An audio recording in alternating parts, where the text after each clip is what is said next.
motivated and connected. And this is not my actual work remote workstation. I was going to try to pretend like it was, but it's not. It would be weird though if I had a picture of a frog on my wall, I feel like, but it's cute, so maybe not too weird. But so we've all been doing this since about March, right? Maybe some of us before, depending on whenever, you know, school or your workplace shut down or sent you home.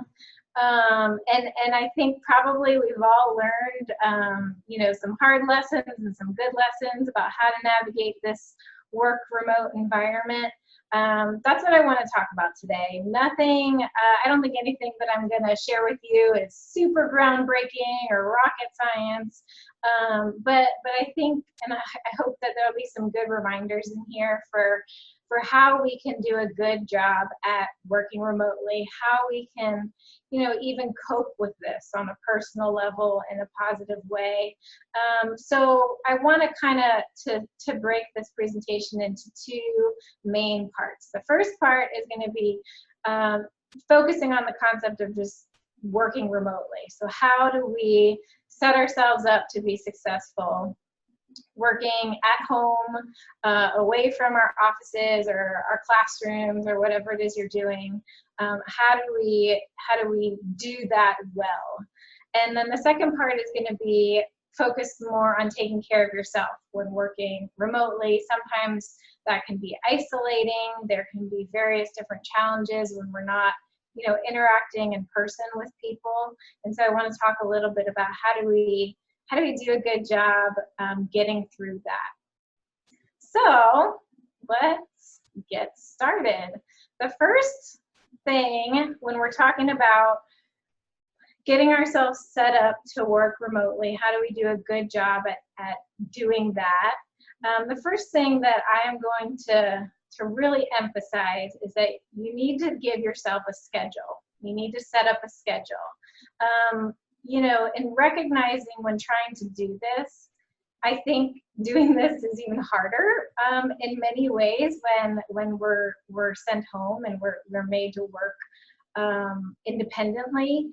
You know, even if it's classes, oftentimes things are pre-recorded at this point, not necessarily scheduled for us. Our meetings are probably fewer if you're working. So it can kind of get difficult to get yourself going and to keep putting one foot in front of the other when there's not a schedule that's being dictated to you. So my recommendation is to set your schedule yourself. There are risks, I think, if you don't do this. I think, you know, just the concept of being motivated and, like I said, putting one foot in front of the other, I think is harder when you don't have a plan. So taking this seriously and doing it for yourself so that you can stay motivated and keep getting things done, I think will be real beneficial. You know, I think one of the benefits of working remotely is that we do have some increased flexibility in many ways. At least I have experienced increased flexibility, right? Whether, you know, at my work, we don't really clock in and out, and we kind of pride ourselves on that we're a flexible workspace and a workplace, and you can kind of come and go as you please to an extent, but at the same time, you know, I usually get in around 8 or 8:30 every day. There's people that I work with on a team that expect that I'm going to get in around 8 or 8:30 every day, and that I'm going to be here until 5:30 every day. We kind of lose that element when we're working remotely, and that's maybe kind of a good thing, right? We have some increased flexibility to sort of incorporate some more positive and enjoyable things throughout our day. So it sounds a little bit contradictory, but I think set a schedule, but also, you know, allow yourself to take advantage of that flexibility when possible, because that can really be one benefit of working remotely. So in taking advantage of that flexibility, try to set yourself up to have an enjoyable morning routine. I don't think that it will be enjoyable or helpful for you if you just roll out of bed and sit at your desk and start working.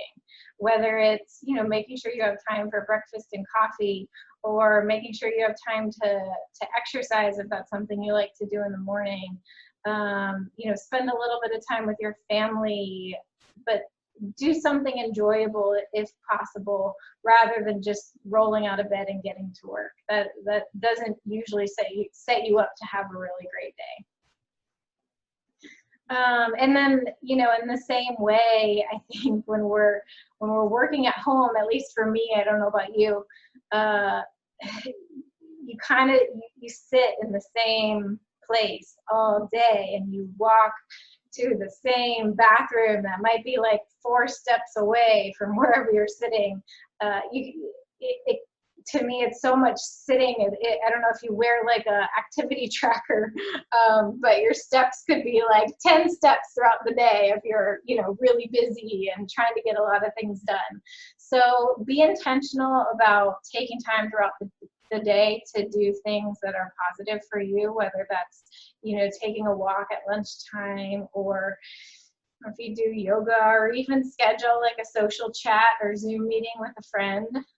But, you know, be intentional about taking that time, put it into your schedule if that helps, but it's going to help you kind of stay moving and help your mood throughout the day too.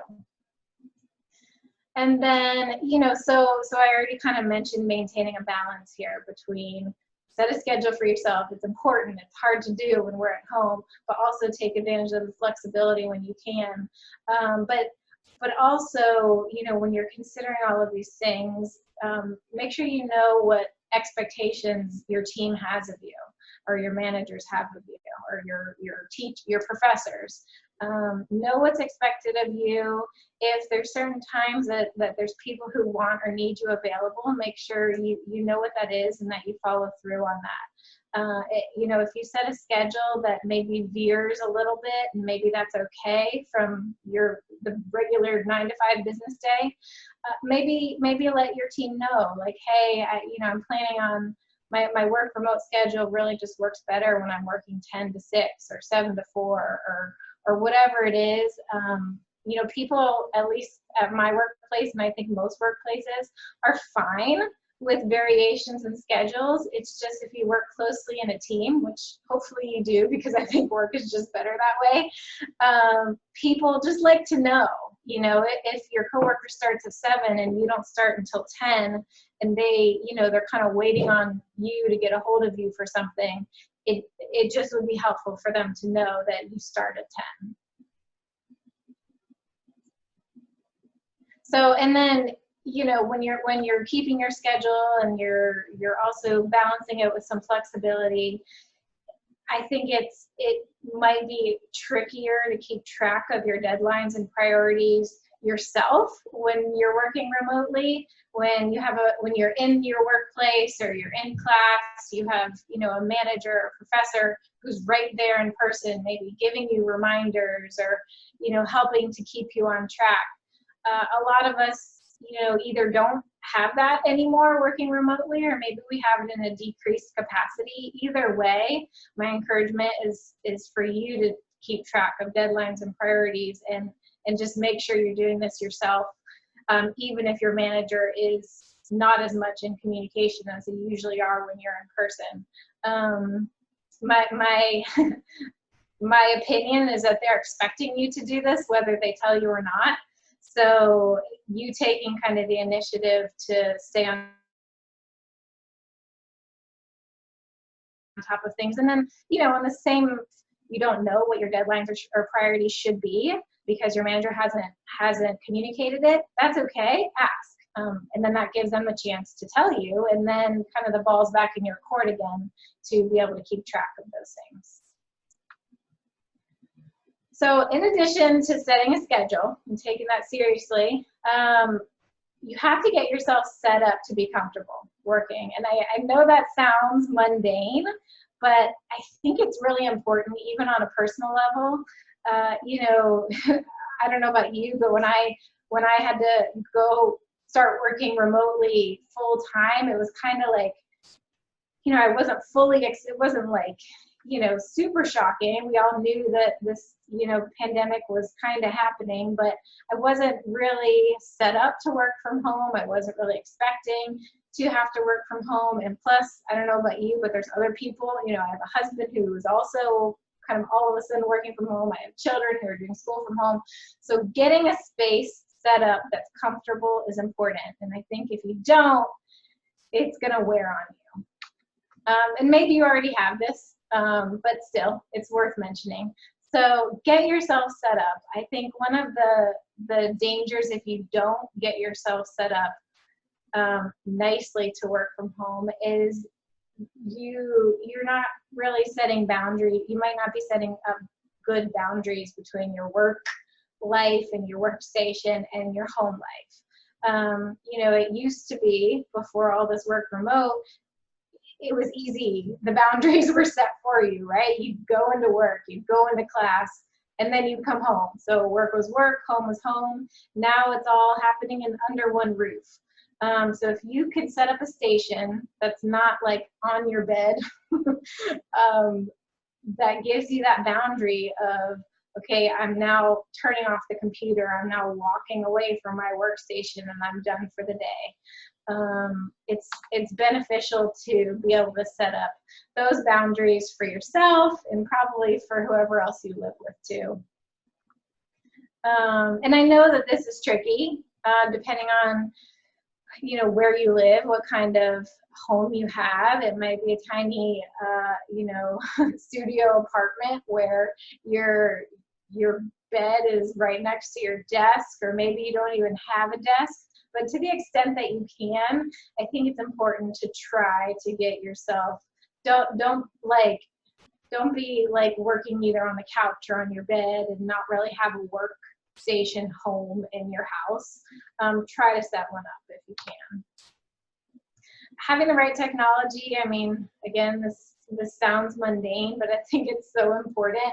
Even little things like, let's say you're used to using a certain mouse and you don't have a mouse at home, it's these little discomforts, I think, will wear on you if you don't get it set up to where it's more comfortable for you. I think, you know, multiple monitors. I have 3 right now. I'm actually in my office today. I have 2 set up at home, just it's easier that way and it's fine. But if you need to set up multiple monitors to be more efficient and comfortable, do what you have to do to get set up, to be comfortable, efficient. I think a webcam, as a side note, is a must. Seems like you guys are all pretty much maybe set up with webcams. If you're not, I think it's a must. You have to get one. You have to be able to, you know, right now it's fine, but if you're, you know, interacting with your classmates or your coworkers, I think it's so important to have to see each other. You know, prior to this, I very rarely, if ever, used a webcam, whether it was on my laptop at home or at work. But whenever I needed to talk to somebody who wasn't in person, I would just jump on a call. Even group meetings, we'd set up conference calls. Now, all we do is Zoom.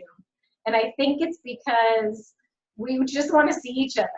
The nonverbals and the body language involved in being able to see each other is so much more important when you experience a period of time where you can't see each other. So get a webcam, get yourself set up to be comfortable.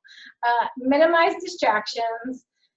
Again, this is one of those things that can be partially, if not largely, out of your control, depending on where you live and who you live with.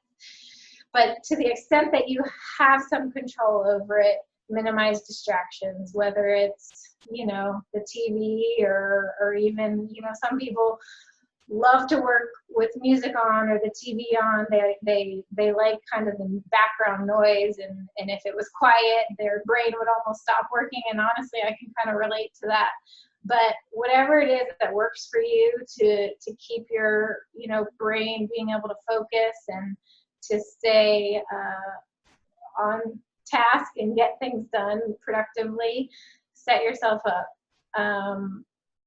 You know, even the phones, like, this is something that even before COVID was kind of, had been kind of a topic of discussion at my workplace, and that, you know, we all have our phones like right in front of us all the time, on our desk, in our pocket, you know, on your lap maybe. And so you're seeing every single, even if it's on silent, you're seeing every single little flash or pop up. And that can be tricky and distracting, and maybe you don't think it is, but even in the office, like I said, it's something we've talked about, because other people notice when they're sitting at your desk training you, or you're sitting in a meeting and you're, you know, constantly kind of distracted by what's happening on your phone. It's just something to kind of be aware of for yourself and your own productivity, but also the appearances of it too, right? And how much you're engaged and paying attention to what's happening. I mean, even on, I promise I'm not calling anyone out. I could really call myself out. But even on a Zoom call, right? Like, you have your phone out of the picture, and you know it's out of the picture, but the people that are on it with you probably notice, like, the angle of your head, right? So just something to think about. I shamelessly included a picture of my own children on here, because when we talk about distractions and working remotely, I mean, there's really no greater distraction than that. This is actually them taking a selfie of themselves with they have like a little iPad mini. So that's why you can see like somebody's finger is kind of awkwardly in the corner there. But yeah, these are the kinds of things I'm talking about. If you're having distractions, do what you can to minimize. Make it comfy. Get a chair that's not gonna like make your body feel like it's in pain at the end of the day. I like the plants. I think, you know, live plants, just, I don't know, this might sound silly, or maybe you agree, I don't know, but give just like a sense of energy. If you have them nearby, we actually in our office, which I love, and obviously I'm biased, I'm super proud of how cool our office is, but we have a ton of live plants all over this office, and part of the reason is because of just the energy and the freshness that having live plants gives off.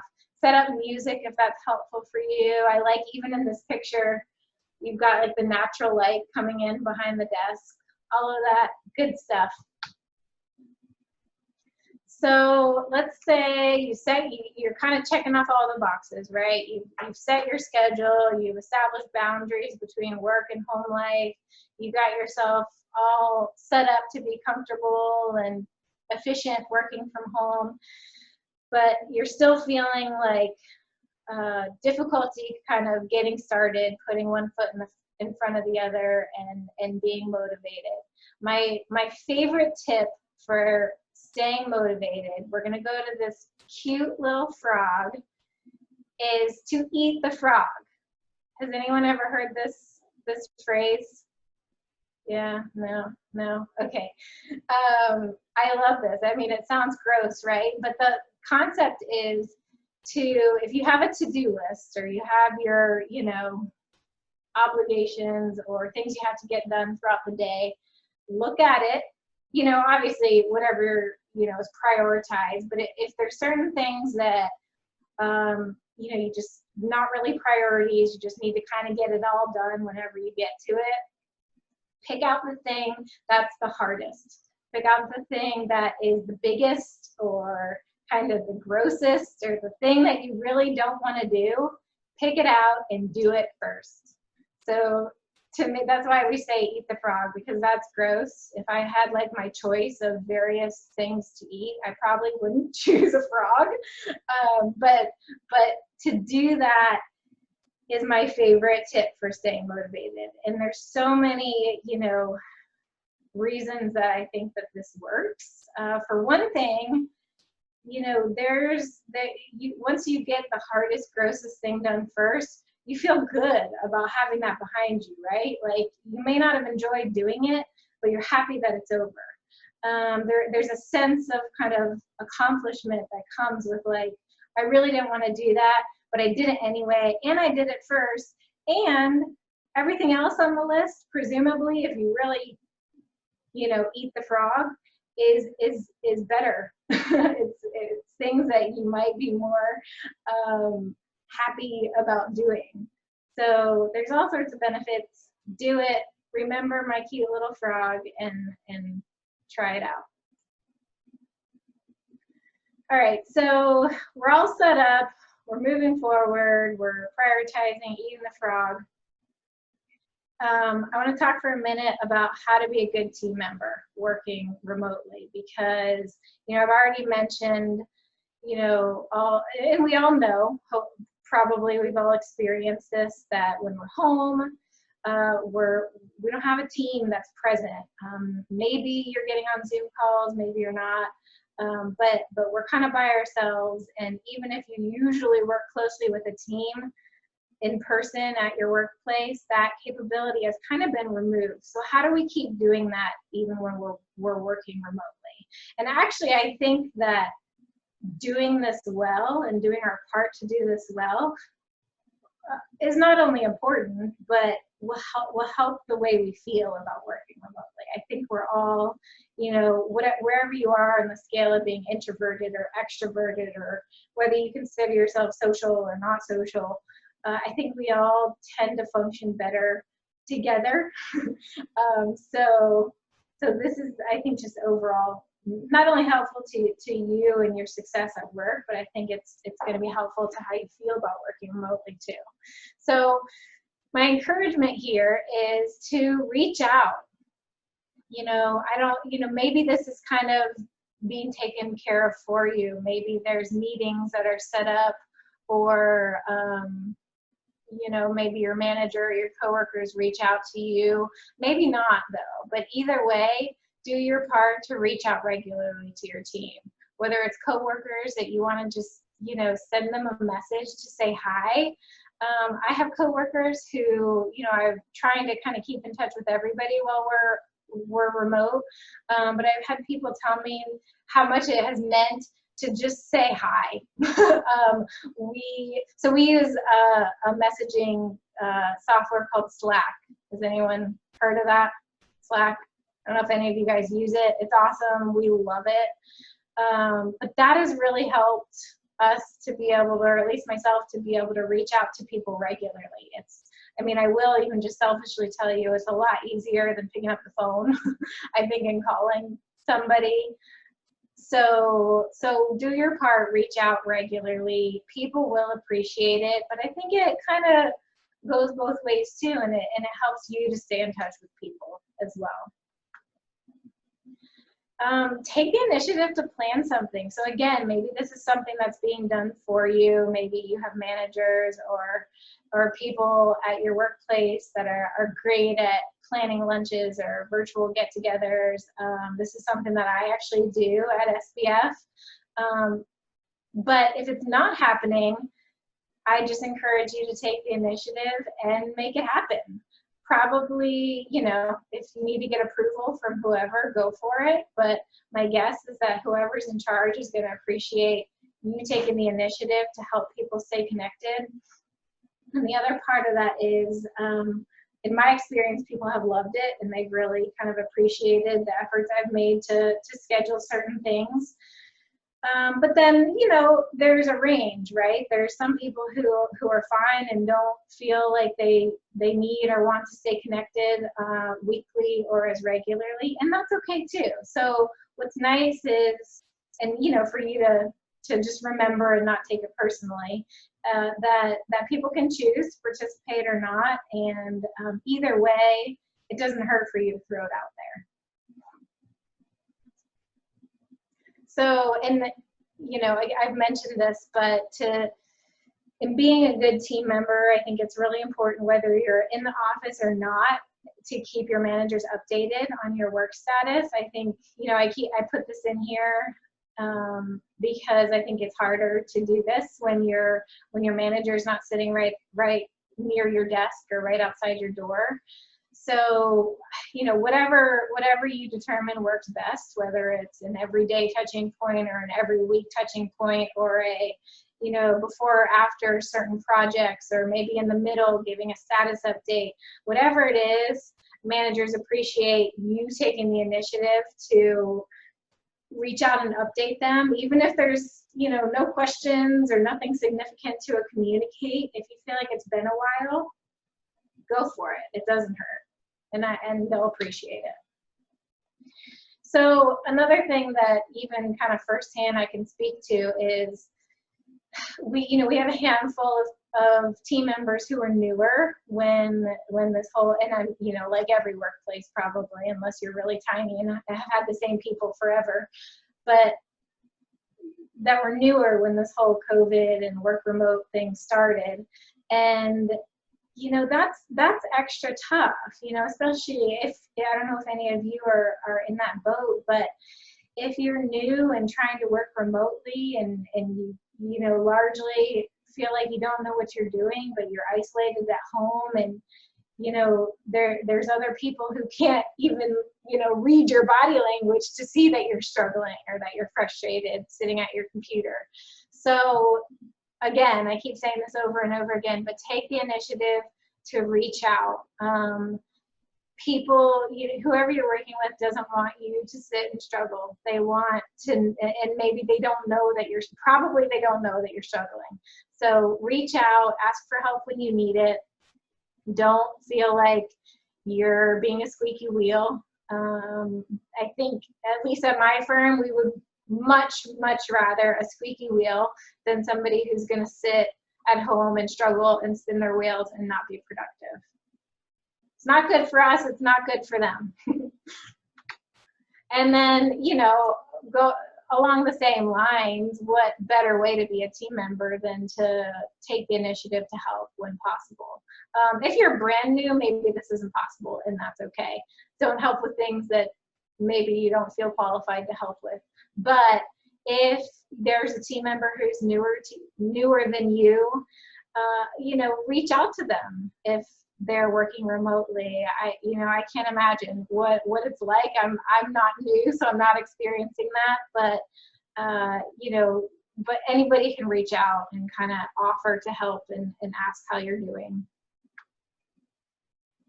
So we're going to transition to the taking care of yourself part, and you know, those are all the things, the setting a schedule, setting yourself up, eating the frog, being a good team member. I think those are all a really good kind of, at least a starting point, but good practices to keep in mind in being successful working remotely. But what if you're doing all the things right and it's still a struggle kind of internally? It still feels, you know, isolating, you don't like it. I want to talk about that for a little bit. So I think that there are 4 keys to self-care. There's probably more, but I'd like to kind of narrow it down to these 4 keys. And I think that if you keep all 4 of these things in mind, and if you do a good job at all of these 4 things, that you're setting yourself up to be healthy, to feel better. And if you're healthy and you feel better, you probably work better too. So that's why I think this is important to mention. So those 4 keys, as you can kind of see in the cute little cartoons, are sleep, exercise, food, and water. Talk a little bit more. I mean, it's all pretty self-explanatory, right? But all of these things, once again, impact how you feel and how you function, and they all have a very direct impact on your brain. And I could spend hours more talking about, and I love talking about and learning about brain research. So interesting to me. But I will leave it at that these things really do have an effect on your brain. And if you feel like you're struggling with motivation or concentration, or if you feel like it's kind of like a mental struggle, making sure that you're keeping track of these 4 things would be a good place to start. So make sure you get enough sleep. I know, you know, it sounds like common sense, but I know that it can be hard to do. And I definitely remember from my college days that it's something that, you know, you feel like either it's inevitable, you have an exam the next day or a paper due the next day, so you have no choice but to pull an all-nighter. Trust me, I've done it. And especially when you're young, you kind of feel like, I'll be okay, but it's not good for you, especially if you're doing it on a regular basis. It's not good for your body. It's not good for your brain. Prioritize getting enough sleep, and I don't think you'll be sorry about doing that. Get moving. You know, this isn't like a call to go run a marathon, but if you're not moving at all, I think it's something that physically, mentally, you know, regarding your motivation, you're gonna feel. So pick something that works for you, even if it's just walking a little bit outside every day. I happen to like to run, which I know to some people is weird. Anybody else like to run? Yeah? Yay! So I mean, that because I like to do it, I take it for granted a little bit in that I do it because I like it. It's kind of a habit that I've formed.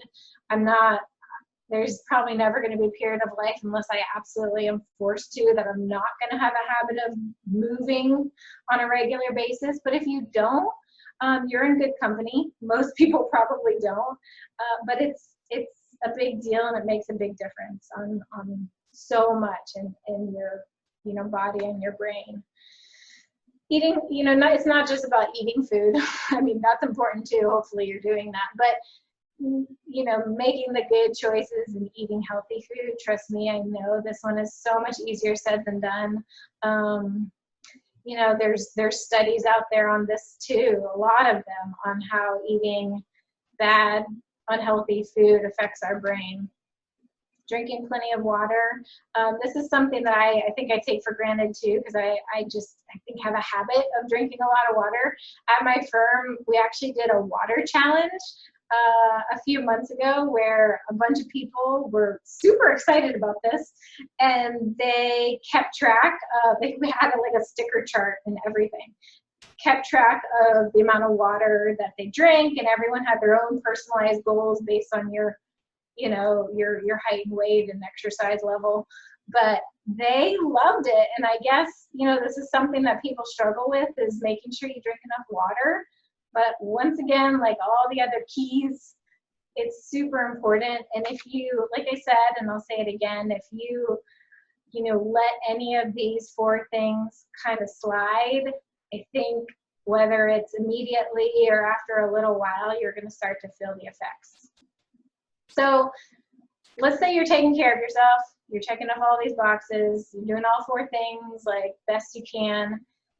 Still might feel isolated, right? We're working from home, we're by ourselves. So I feel like these 3 things are like my final little bonus tips on what to do.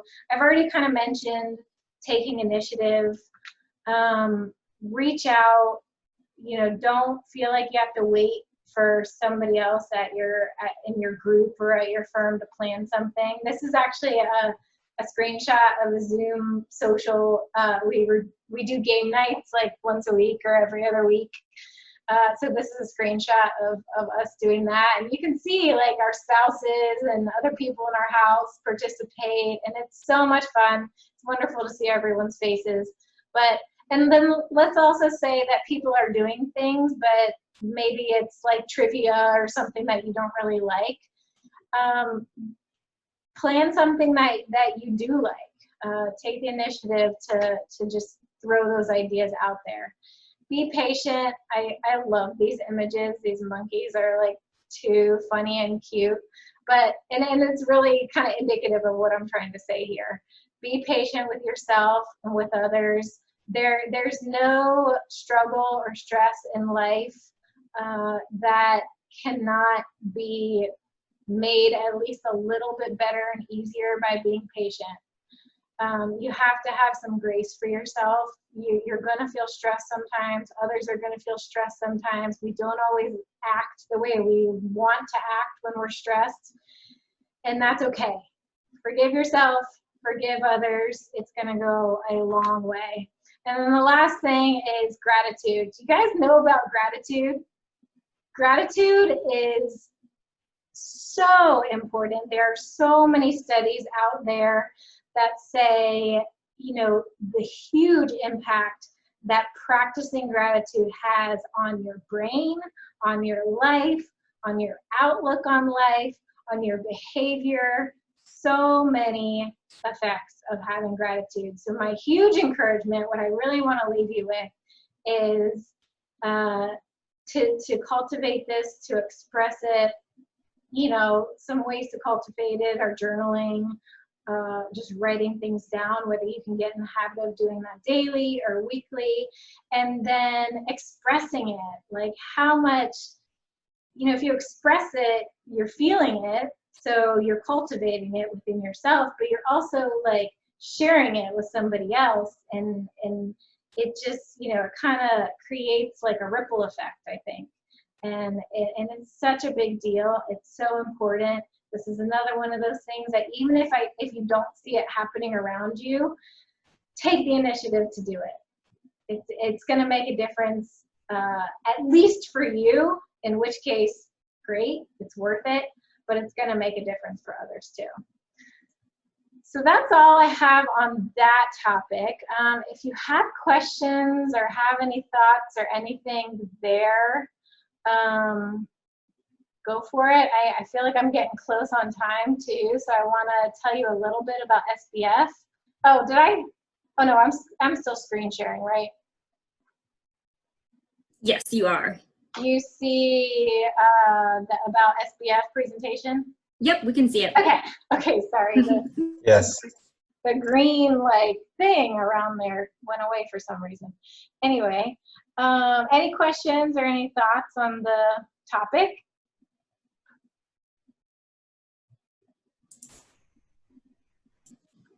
I'll just start out there. I really appreciated what you said about setting a schedule and kind of eating the frog. I had never heard that term before, but I'm really excited to start using it in our office.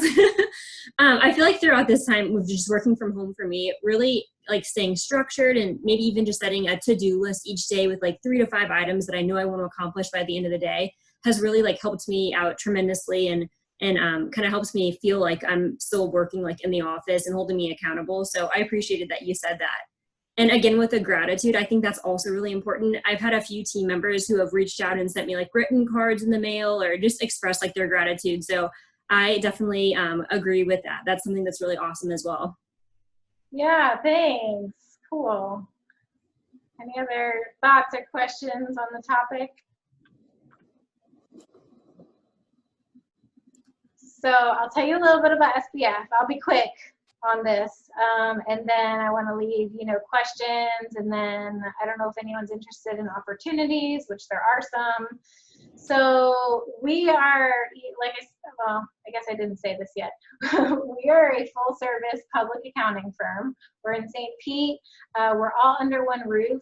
We're small. We're kind of on the larger end of small. We've got about 65 team members all under one roof in kind of North St. Pete. We're right at Gandy and MLK, so we're a great location for Tampa and St. Pete, and really North County too. We have a ton, I actually live in Clearwater. We have a ton of people who live in Palm Harbor, East Lake. So when I say full service, there's not really much that we don't do. You know, we have 3 kind of main focuses, obviously audit, obviously tax, and then our 3rd main focus is client accounting services, which I know not all public accounting firms will necessarily talk about that they do, but we actually do a ton of this. The main thing that we do in client accounting is outsourced accounting services. So think of a business that might hire somebody to do their accounting or their bookkeeping internally.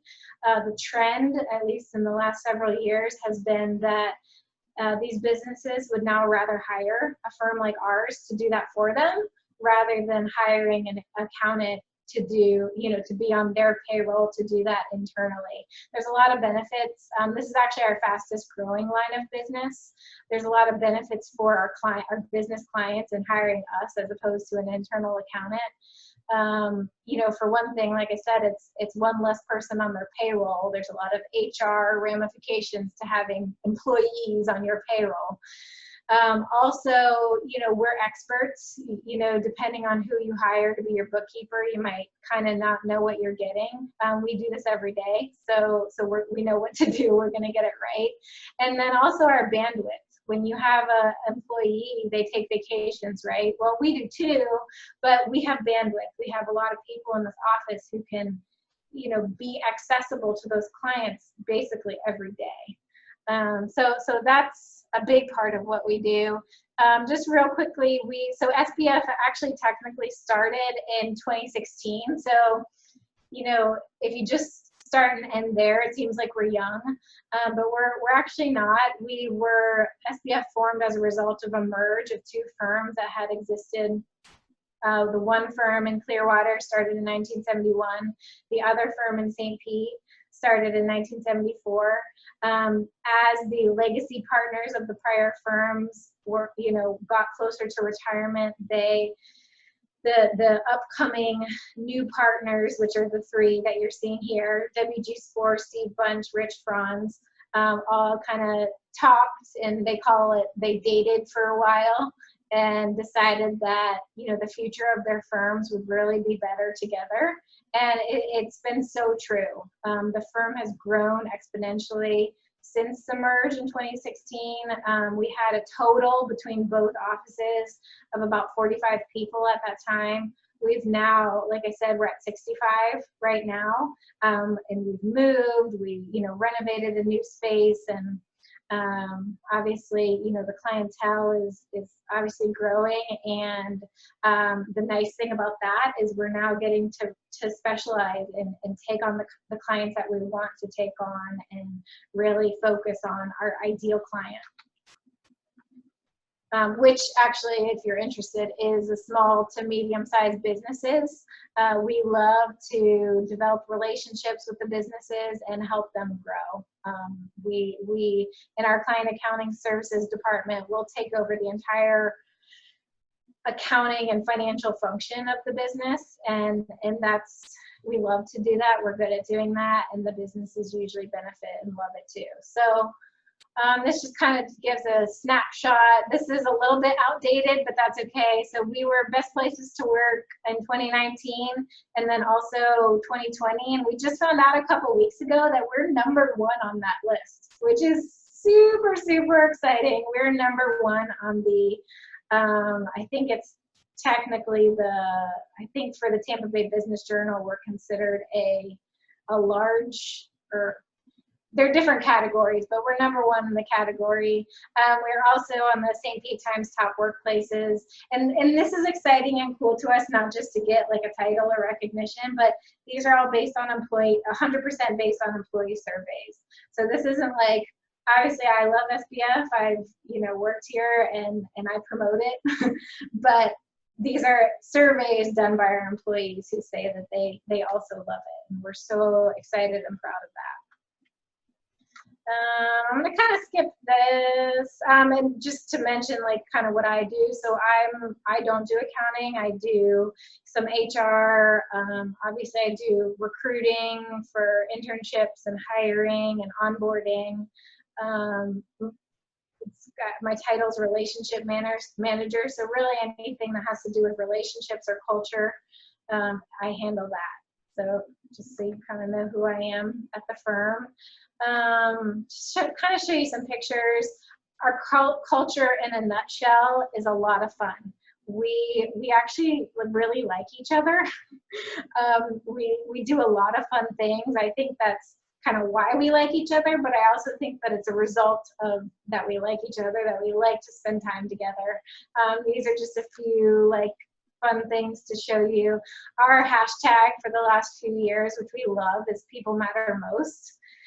And we just really feel like probably if you walk, if people are in the office and you walk around and ask them like, what is SPF all about?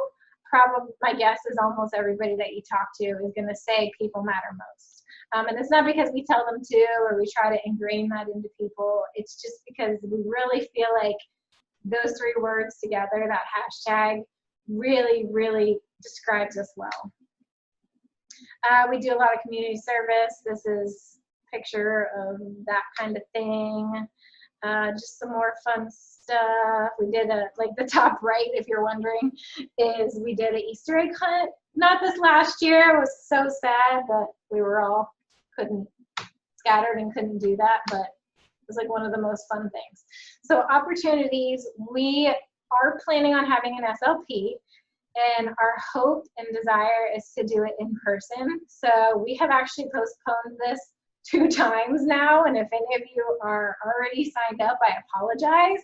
We're really not trying to be wishy-washy or disrespectful of your schedule. We're just really trying to be intentional about scheduling this for a time that we can do it in person and safely and comfortably.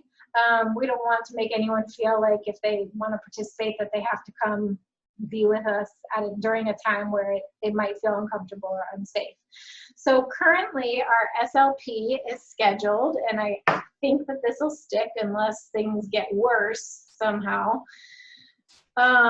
Here's a flyer, and I think Alyssa sent this out, that you'll just have to note that the date has changed to September 25th. I know classes have already started at that point. I think one advantage of classes having started is that, you know, whether you live up north or in a different state, maybe you're back and you can come, as opposed to maybe over the summer travel wasn't going to work out. The disadvantage, I think, is that classes will be in session, but from some of the intel I've gathered, there aren't that many classes on Fridays, and this is a Friday. So hopefully we can make it work. If you're interested and the date is something that's holding you back, I would encourage you to reach out to me, just because we really have kind of put a lot of thought into this, and we're still sort of experimenting with, is this going to work? We really want to do it in person. It's a lot of fun. You get to meet a lot of us, including, you know, the partners, and it's awesome for us to meet you and get to know you too. This is like the perfect, I think, kind of pre-internship where you get to test the waters at SPF, you get to see kind of who we are. So that's that. We do have internships in the spring. Right now we're only doing internships in the spring. That's really just when we need the most help, and it's really the most beneficial for our interns too, to get to do actual real work and to be busy. So I'm sorry I've kind of gone on for a while, but do you have any other questions about SPF? Yes. Hi, I'm Jamie Ray. I'm an MBA student at UT. My question is, what projects are you guys currently working on? That's what I'm wondering, just curious. And do you guys accept international students? So I know that that's a very challenging and complicated process for most businesses. Yeah. So I just wondering, yeah. Yeah, so what projects are we working on, like internally at the firm? Yes, like Okay. currently, and interesting stuff going on. Yeah, so you guys probably all know the tax deadline has been extended to July 15th. So we're all still, you know, everyone's still doing tax returns until and then even after July 15th, you have the extension all the way through October 15th. So tax returns are always happening. Like I said, our client accounting department is our fastest growing, and they are slammed right now. In fact, we are looking to hire at least one, maybe more than one, you know, new team members in that department, specifically because the work just kind of keeps growing. Like I said, businesses like this model, and so even though businesses are struggling, they still need accounting. And then audits are always still happening too, and actually, if we feel an effect of COVID and the downturn in the economy, I would think that audit probably won't really, just because it's such a heavily regulated industry that our clients who need audits are going to keep needing audits regardless of the environment. So Right. when we're still doing everything and we're doing it well remotely, it's worked out fine. So that answers that question. And then the international student question, we have hired international students for internships. We are currently not promising that we would, extend a full-time job offer after the internship because, the complications and kind of the unknowns related to sponsorship. It's not that we definitely are not doing it. We're open to it if it's the perfect next team member, but we're hesitant on it just because it's a long, complicated process. But we're open to interns. The downside to that is if we like to have the potential to hire our interns long term, and there's less of a potential in that case, but it's not a definite no. Okay. All right. Good to know. Now then, a follow-up question would be then, is there anything you guys, because I study entrepreneurship, and right now one major thing we're doing is trying to find opportunities that's growing in this COVID-19 situation, which previously wasn't there. So find new stuff. Is there new stuff that you guys have been discovering due to this pandemic, like new opportunities? And are you guys open as well to working with other companies or other entrepreneurs? Because that can be also an option, I guess. So let me just make sure I understand the question. So new opportunities, like new kind of lines of business or new different kinds of projects that maybe we hadn't done before as a result of all the COVID related things? Correct. Yeah. Yeah, definitely. I mean, one example of that we've already been doing this is you guys are all aware of like the SBA PPP loans, right? That businesses have the opportunity to get these loans through the federal government. And to apply for these loans, you have to submit a pretty significant packet of financial information for your business. And if you have a CPA like us, we have all of that information very easily accessible and well organized in our, cloud-based storage systems.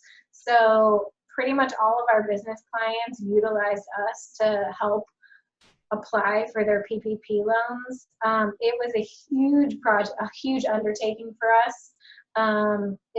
Almost all of us were working a lot for a 1 to 2 week period of time, just because, if you followed this process at all, that you had to get in as soon as possible. You had to submit your application. So that was a project, like a new kind of opportunity project that we took on. And then, yeah, I mean, our partners are very, very intentional about any changes that we make.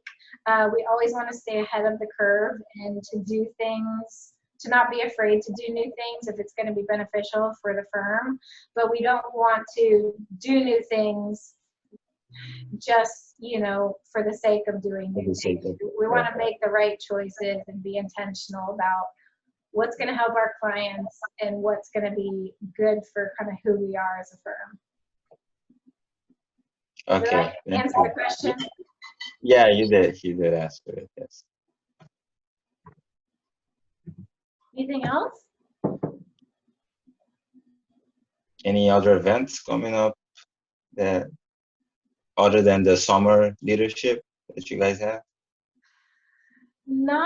I'm hoping to be visiting the campuses. So if you guys are around, if we're doing, the career fairs or beta meetings I do all of those things. But other than that, we do events internally, but SLP is our big kind of recruiting event on our turf, and then I'll be out at the colleges doing all the various things that you have going on. Good. I'll keep an eye on that then. Yeah. Awesome. Well, thank you again, Jessica, and thanks to all the students who joined us today. Just a reminder that Career Services is still open during this time, so we're just offering all of our services virtually. So with that being said, keep checking Handshake. We have at least one event update a week, and we update that all through Handshake. And if you would like your resume reviewed or want to meet with a career coach, you can also make an appointment through Handshake. So good luck with your summer classes. Enjoy your summer, and please feel free to reach out if you think of any additional questions. Thank you. Thank you. Bye. Thanks See you for guys coming. later. Yeah.